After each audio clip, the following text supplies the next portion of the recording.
নাই গৌৰৱ গগৈ ডাঙৰীয়াই কালি কৈছে, কিন্তু আমি আগৰ পৰা এই কথাটো কৈ আছোঁ যে আমি গোটেই কথাটো আচলতে আলোচনাৰ মজিয়াতহে চূড়ান্ত কৰিব পাৰিম, কাৰণ অন কেমেৰা কেতিয়াও ছিট শ্বেয়াৰিঙৰ কথাটো আমি চূড়ান্ত কৰিব নোৱাৰোঁ। মূল কথাটো হ'ল জিকিব লাগিব, আৰু জিকাৰ মূল মন্ত্ৰটোৱে হ'ল ঐক্যবদ্ধতাৰে যুঁজিলেহে আমি জিকিম। গতিকে সেই যিটো ৰুদ্ধ যিটো বাস্তৱ, সেইটো আমি সকলোৱে উপলব্ধি কৰিছোঁ।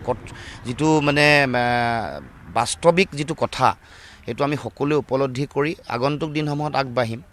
আমি আমাৰ দলে কিমান চিটত আমি খেলিবলৈ আমি সাজু হৈছোঁ, সেই সম্পৰ্কত যোৱা ৰাজনৈতিক পৰিক্ৰমা সমিতিৰ বৈঠকত আমাৰ মেক্সিমাম কিমান চিট হ'ব, উচ্চ সীমা কিমান হ'ব, একেবাৰে তলত একেবাৰে ন্যূনতম কিমান চিটত আমি গোটেই কথাটো আগবঢ়াম, সেই সম্পৰ্কতো আমাৰ এটা ৰূপৰেখা, এটা আধাৰ আমি তৈয়াৰ কৰিছোঁ।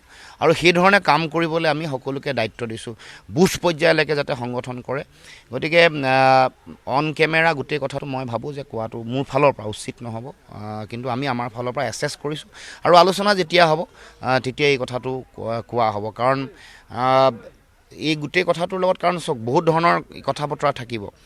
এতিয়া 100খন চিটত কংগ্ৰেছে প্ৰতিদ্বন্দ্বিতা কৰিলে 26খনহে চিট থাকিব। 26খন চিট থাকিলে যদি BTRৰ পৰা কোনোবা দল এটা এই বিৰোধীৰ লগত চামিল হ'ব খোজে, 15খন চিটত তাৰ আকৌ মাইনাছ হৈ যাব। 15খন চিট আকৌ কৰ্তন কৰিব লাগিব, তেওঁলোককে 15খন দিব লাগিব, এইটো কথা কোৱা নাই, কিন্তু তেওঁলোকে তেতিয়া লায়ন শ্বেয়াৰ নিশ্চয় তেওঁলোকে বিচাৰিব। যদি 15খন মাইনাছ কৰে তেতিয়া 11খনহে চিট থাকিব। গতিকে সেইটো কিমান দূৰ বাস্তৱসন্মত হ'ব, সেইটো আমি সকলোৱে আলোচনাৰ মাজেৰেহে আমি আলোচনা আগবাঢ়িব পাৰিম বা আমি চূড়ান্ত কৰিব পাৰিম।